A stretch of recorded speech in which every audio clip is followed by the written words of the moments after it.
ভারত বাংলাদেশ সীমান্তের ১৫০ গজের মধ্যেই এবার অবৈধভাবে নির্মাণ চলছে। কারা করছে না বিজেপি এবং বাংলাদেশ একসঙ্গে যৌথভাবে অবৈধ নির্মাণ কাজ চালিয়ে যাচ্ছে, আর তাতে শোরগোল পড়ে যায়। সীমান্ত রক্ষী বাহিনী এবার কড়া হাতে মোকাবেলা করেছে পরিস্থিতি, কেননা দিনের পর দিন যেভাবে বাংলাদেশে অচলাবস্থা চলছে সেই সুযোগকে কাজে লাগিয়ে কোচবিহারের মেখলিগঞ্জ লাগোয়া আন্তর্জাতিক সীমান্তে বাংলাদেশিদের বেআইনি নির্মাণের বাড়বাড়ন্ত।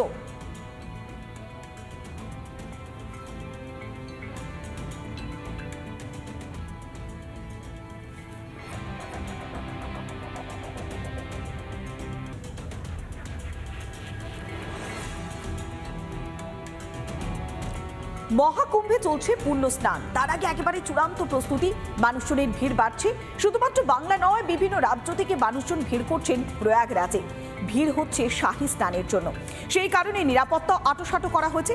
দেখুন একটু মহাকুম্ভের সেই ছবি।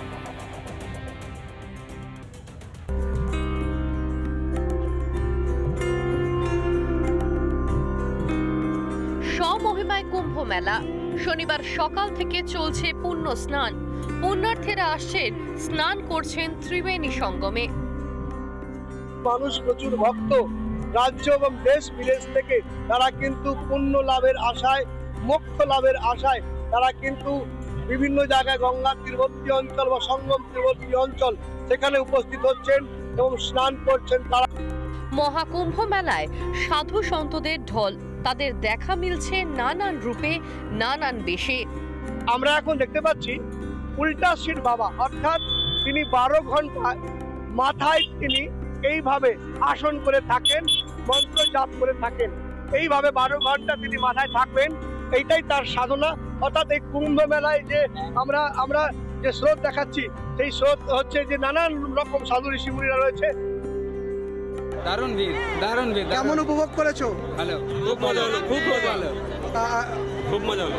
কি বলবেন যারা আসতে চাইছে নতুন করে তাদের জন্য? আসবে সবাই, একটু সাবধানে আসবে, ভালো থাকবে, পরিস্থিতি বুঝে আসবে, পরিস্থিতি বুঝে আসবে।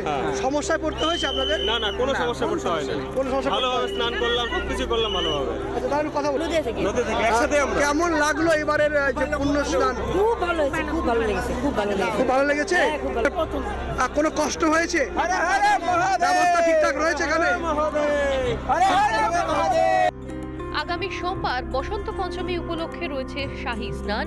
তার আগে ফের পুণ্যার্থীদের ভিড় বাড়ছে প্রয়াগরাজে। আজ সকাল থেকেই মানুষ আসতে শুরু করেছেন প্রয়াগরাজে। আনন্দমোহন ঝার রিপোর্ট, রিপাবলিক বাংলা। বঞ্চনার অভিযোগ তো ছিলই, আর এবার সাধারণ যে নাগরিক পরিষেবা সেই পরিষেবাও পাওয়া যাচ্ছে না, আর সেখানেও ত্রুটি। কিভাবে না, গুরুত্বপূর্ণ যে জাতীয় সড়ক, সেই জাতীয় সড়কের যে সার্ভিস রোড, সেখানে দিনের পর দিন ধুলো, বালি এবং একই সঙ্গে রাস্তার যে ফেলা ছাই, তাতেই মানুষজনের প্রাণ ওষ্ঠাগত। তাই এবার রাস্তা অবরোধ করে বিক্ষোভ দেখাচ্ছেন সেখানকার মানুষজন। 2 মাস ধরে এই সমস্যা চললেও অভিযোগ যে কোনো হুঁশ নেই। প্রতিবাদে এবার পথে নামলেন বাসিন্দারা। শনিবার 19 নম্বর জাতীয় সড়কে সার্ভিস রোড অবরোধ করে বিক্ষোভ দেখালেন দুর্গাপুরের কাকসার পানাগড় মাস্টারপাড়ার বাসিন্দারা। মহিলারা অবরোধে সামিল হলেন, কেননা দীর্ঘদিন ধরে রাস্তার ফেলা ছায়ে ধুলোয় যন্ত্রণার জেরে জেরবার হচ্ছেন সেখানকার মানুষজন। এই যে ধুলো, সারাদিন আমাদের ঘরে ধুলো, জানলা দরজা খোলা যাচ্ছে না, ধুলোর জন্য বাচ্চাদের সর্দি কাশি লাগাতার হয়ে যাচ্ছে। এই ধুলোটা আমরা চাই কি রাস্তাটা বন্ধ হোক, আর রাস্তাটা ঠিক করে গাড়ি চলাচল হোক। প্রায় 2 মাস 2.5 মাসের কাছাকাছি হয়ে গেছে। একবার আন্দোলন হয়েছে, 15-20 দিন বন্ধ ছিল, আবার রাস্তাটাকে চালু করে দিয়েছে। এই জাতীয় সড়ক এরা এই রাস্তাটা আইএলএফএস কোম্পানিকে 20 বছরের জন্য দিয়েছে। 20 বছরের মধ্যে প্রায় 10 বছর অতিক্রান্ত হতে চললো, এখনো পর্যন্ত রাস্তাটাই তারা সম্পূর্ণ করেনি, এবং রাস্তায় মানুষের যে ন্যূনতম পরিষেবা সেটা মানুষ পাচ্ছে না।